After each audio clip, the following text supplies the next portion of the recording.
Magandang araw po mga kapraps. Dito ako ngayon sa isang property na for sale. Ang sukat po nito ay 6,292 square meters dito sa bayan ng Liliw, Laguna.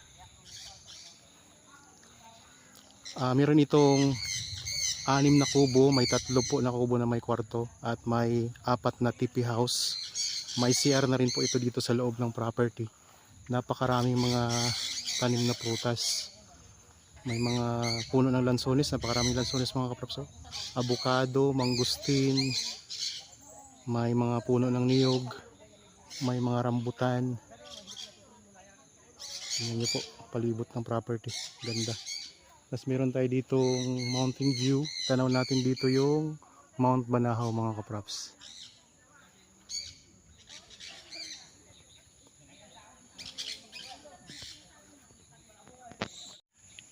Ito po mga kapraps ang Barangay Road.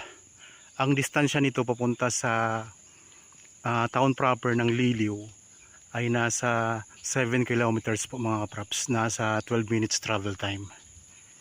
12 to 15 minutes travel time. Meron na ditong linya ng kuryente at meron na rin pong access ng tubig. May linya na ng tubig. Tapos meron tayong mountain view, yung mga kapraps at Mount Banahaw. Tapos ito po, ang direksyon na to, papunta po yan sa town proper na. So tulad ng nabanggit ko, nasa 7 kilometers po ang distansya. Tapos ang property mga kapraps, ay meron siyang right of way na. Ito po yung right of way.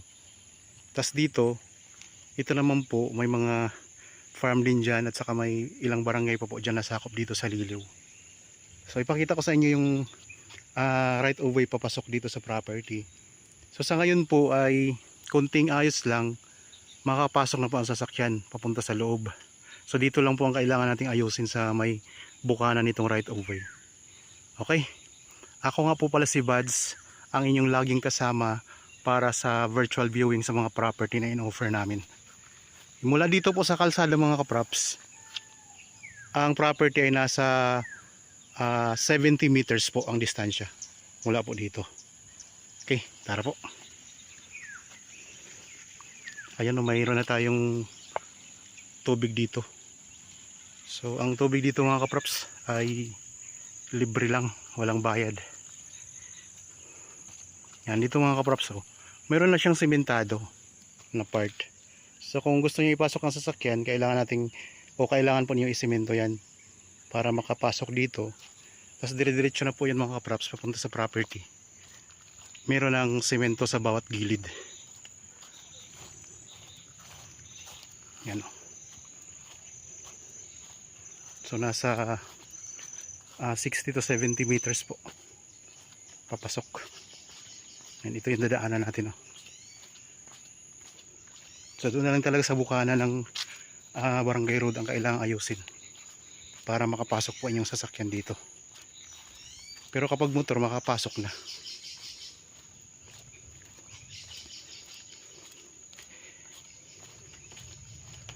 Habang kayo po ay nagpapahinga at nagre-relax dyan sa inyong kanyang-kanyang pamamahay, samahan nyo po ako sa pag-iikot sa property na ipapakita ko sa inyo ngayon.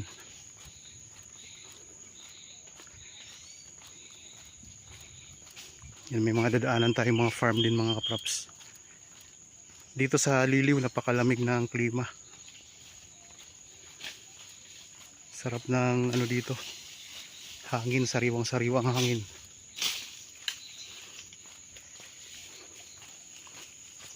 May mga katabi din tayo dito mga farmhouse dito sa aking property na ipapakita.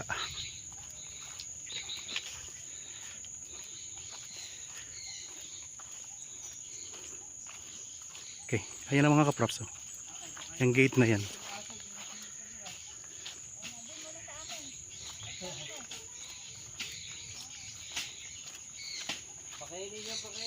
Okay, ito na. So mula dito, ito na yung boundary niya. May gate tayo na kawayan mga kaprops. Ang ganda ng property, tingnan nyo. Ang sukat po nito ay 6,292 square meters. Yan. Pagpasok natin, ang ganda ng bubungad sa atin mga kaprops. Ang mga tanim nito ay napakaraming lansones. Mayroong puno ng abukado, may mga rambutan. Tapos meron din po itong mga puno ng mangga, mga niyog, at iba pang mga tanim. Yan. Dinig nyo po ang huni ng mga ibon. Napakasarap dito, nakakawala ng stress mga kapraps. Meron itong 3 kubo, tapos may 4 na TP house. Tapos may CR na rin po dito sa loob. Meron silang alagang mga ibon mga kapraps. Tingnan nyo naman, green na green yung ating paligid. Oh. Ito yung puno ng avocado. Ayan. Tapos may mga niyog, daming lansones mga kapraps. Tapos dito sa part na ito, tanaw natin yung Mount Banahaw.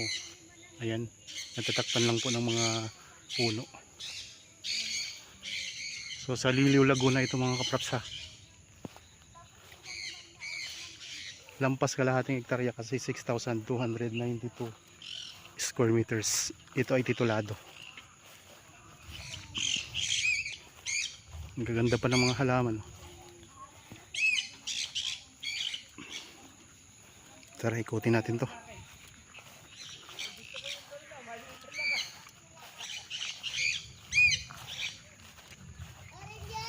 Yan, may mga tanim na malilit na puno ng niyog.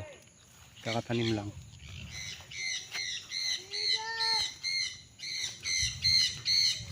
Alagang alaga yung property mga kapraps.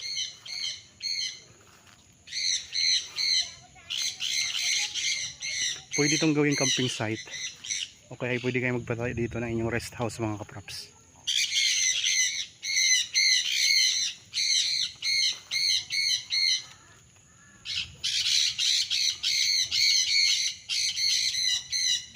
Yan, dito tayo sa may bandang likuran ng property. Ang korte ng lupa pala mga kapraps ay meron siyang, para siyang rectangle na merong dito sa may area na to, lumalaki siya. May pababa siya, may pa-slope siya dyan sa may gilid. Tingnan nyo yung mga kubo. Ang cute.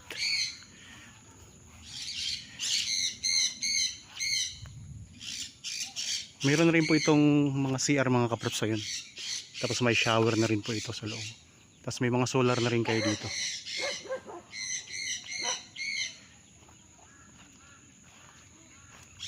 Dito tayo sa may bandang gilid. May mga mangustin din na tanim. May mga papaya. Ayan, mangustin mga kapraps. Tapos may mga papaya, may mga saging.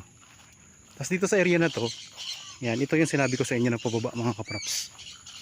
So ang sakop ng property ay may bakod naman po ito. Ayun. So yun po pag ganun mga kapraps. Dito palalim dito sa area na to. Pagdating naman natin dito, mayroon siyang maliliit na slope, pero tingnan niyo, ang ganda. Yan, tingnan niyo mga lansones mga kapraps na kapakarami.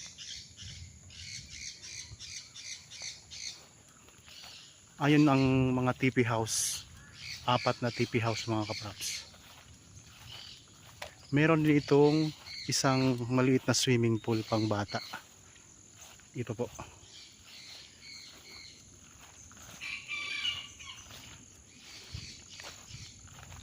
Sa mga magbabarkada, pwede kayong dito mag-overnight.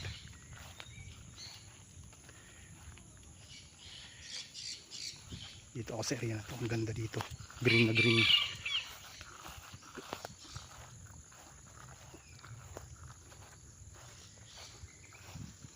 Yan, mula dito iikot natin ang camera mga kapraps.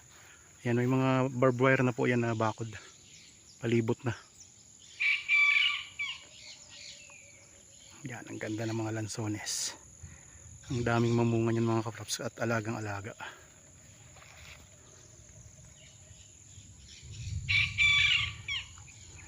Yan ang 3 kubo. May kwarto po yan. Tapos dito po ay mga open tayo ng mga kubo, 2.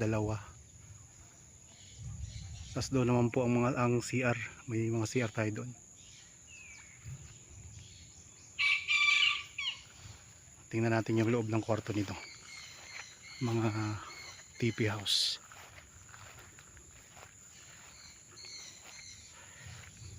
Yan, may pathway tayo dito mga kaprops na may mga graba na rin yan na nakalagay. Oh. Ayan ang Mount Banahaw.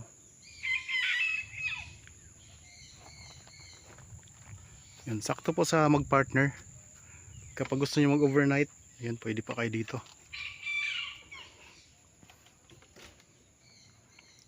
Yan, maliit lang siya na TP house mga kaprops. Tapos pag nandito tayo sa loob, yan yung ano natin, oh, view natin. Labas tayo. Paglabas natin, bubungad sa atin ang napakagandang green na green at saka talagang nature na nature ang matatanaw natin dito. Ito'y katabi lang din po sa aking binablog na 1,655 square meters. Nakikita nyo naman po sa aking post na.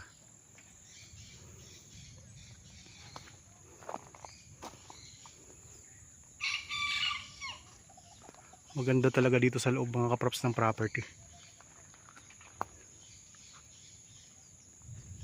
May mga tanim din na kalamansi. Kasi ito yung puno ng mangga na maliit. Punta tayo dito sa may corner mga kaprops. Ito yung pinaka corner. Meron tayong magandang halaman dito. Yan. Nakabakod na yan mga kaprops ng barbed wire palibot na. Ito puno ng avocado.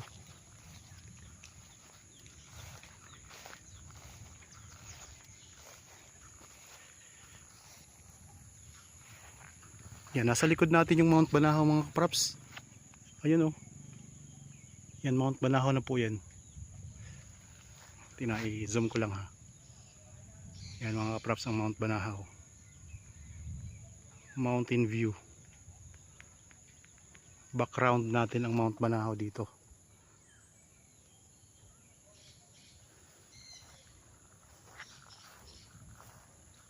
Ang avocado may mga bunga na rin siya, oh. Mababa lang na puno pero may mga bunga na po mga kaprops. Ayun, abot kamay natin. So may bunga na siya ang avocado. Tapos ito mga kaprops, baka alam nyo po ito. Hindi ko kasi alam kung anong puno ito eh. May bulaklak siya na violet. Ayan, oh, ang ganda. Kung alam nyo po ito mga kaprops, i-comment nyo lang po sa comment section para malaman din po namin kung anong klaseng puno ito, anong pangalan nito. Yan, kulay violet yung bulaklak niya. Iwan ko kung namumunga po ito. Basta yung bulaklak niya, tapos yan yung dahon niya. Oh. Ayan.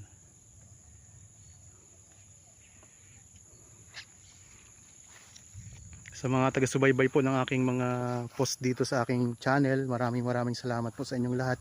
Sana po hindi kayo magsawang manood sa aking mga binablog mga kaprops.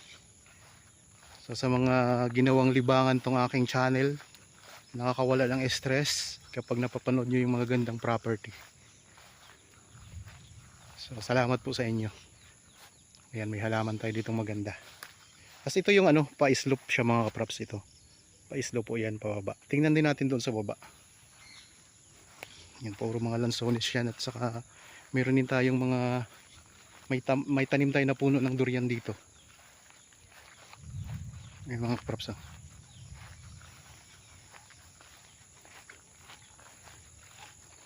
Yan, puno ng durian yan. Tapos may mga puno ng alocaria. Yan, parang Christmas tree din siya. Dalawang puno ng alocaria.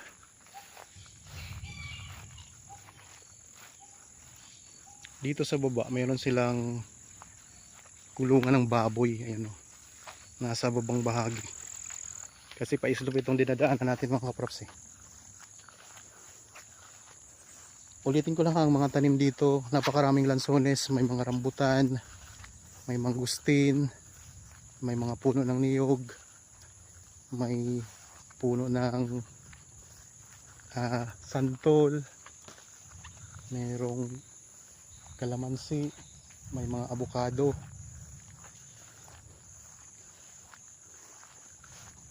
Tapos dito tayo sa pinakababa.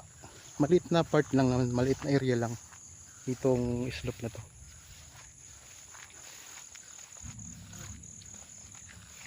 Yan, may mga kawayan sa gilid oh. Yan, may nagtatanong tayo lagi na viewer na kung may kawayan. Ito, may kawayan po ito, kapraps. Ito yung kulungan ng baboy, native na baboy.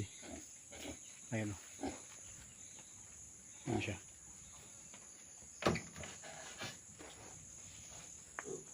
Tapos may tanim tayo dito na sayote mga kapraps. Ayan, may tanim sila na sayote. Ito may bakod na rin yan. Yan, ito yung pinaka corner naman dito sa may bandang likuran mga kapraps, corner ng property. So ayan ang bakod niya, ang kagandahan din ng bakod niya, may mga tanim din siya na mga halaman na magaganda. Yan, dito tayo sa may bandang likuran. Ito yung mababa na area mga kapraps ng property. Okay, balik na po tayo. So 6,292 square meters mga kapraps. Ang presyo ay nandyan po sa description box at sa title nitong video. Tapos po, ang iba pang mga detalye nandyan din po sa description box. At kung may mga katanungan pa po kayo, pwede nyo kaming kontakin sa mga contact details na nandyan po sa mga screen natin.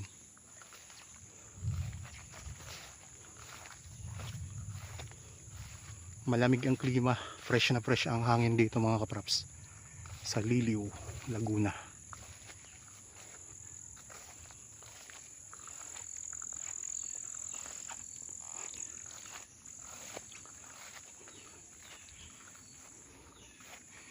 May mga alagang bibi pala.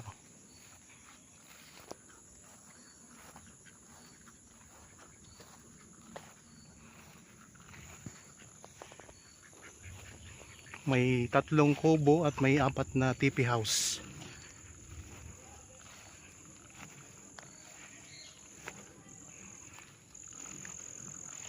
May mga CR na rin po.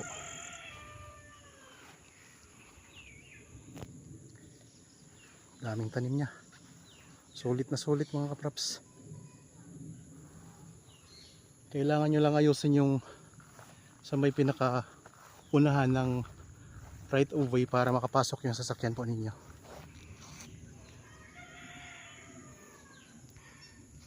Pero pag dito na kayo sa loob ng property, napakaganda na.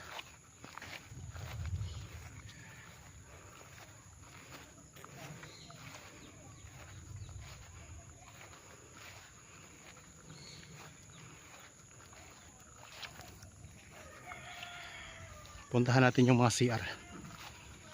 Yan, may mga ilaw na rin kayo mga kapraps oh. May mga solar na rin po ito. Ayan ang Mount Banahaw. Tanaw na natin.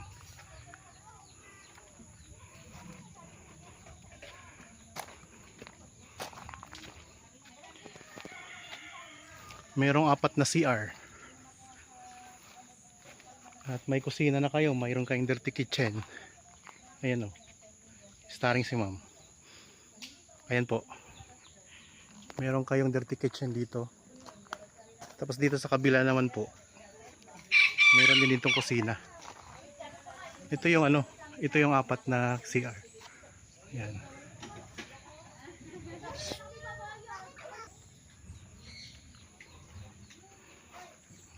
Ayan, tingnan yung mga props oh.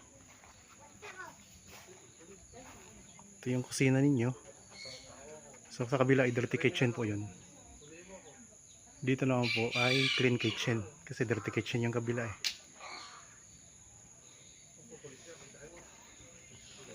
Ito yung Mount Banahaw mga kapraps. Tingnan yung ganda.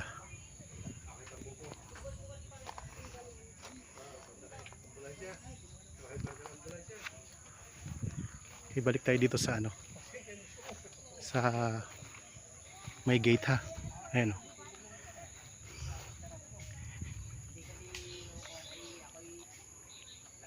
puntahan din natin tong corner dito sa may harapan.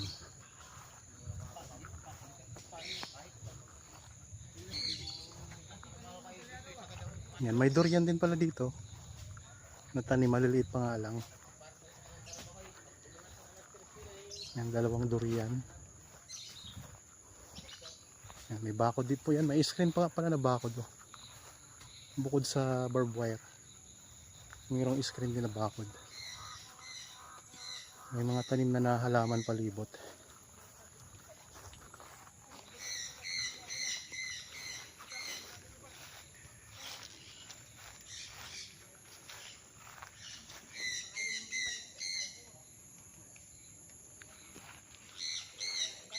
Ganda mga kapraps. Kaya kung interested kayo, pwede nyo kaming tawagan, i-chat o kayo i-text para mapag-usapan po itong property at ma-assist namin kayo. Magpa-schedule po ng tripping. So tawag lang po.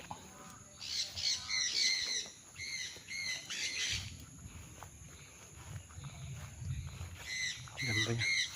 Okay, ikot ko lang ulit ang camera mga kapraps mula dyan sa gate. Yan yung papunta sa Barangay Road.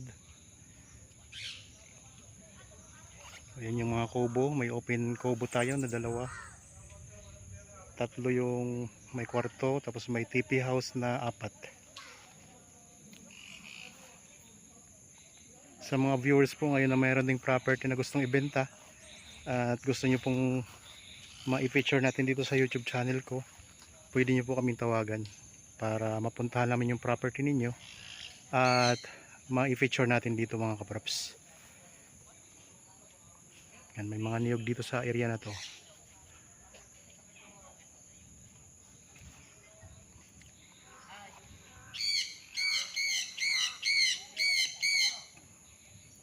Okay po, maraming salamat mga kapraps. Sana nagustuhan nyo po itong itong property na in-offer ko sa inyo ngayon. Para po sa bago pa lang dito sa aking channel at napadaan lang dito sa aking channel, huwag nyo pong kalimutang mag-subscribe at pindutin na rin po ang notification bell para maging updated kayo sa mga bagong property na i-offer namin. Maraming salamat po. Lagi tayong mag-iingat at God bless po sa ating lahat mga kapraps.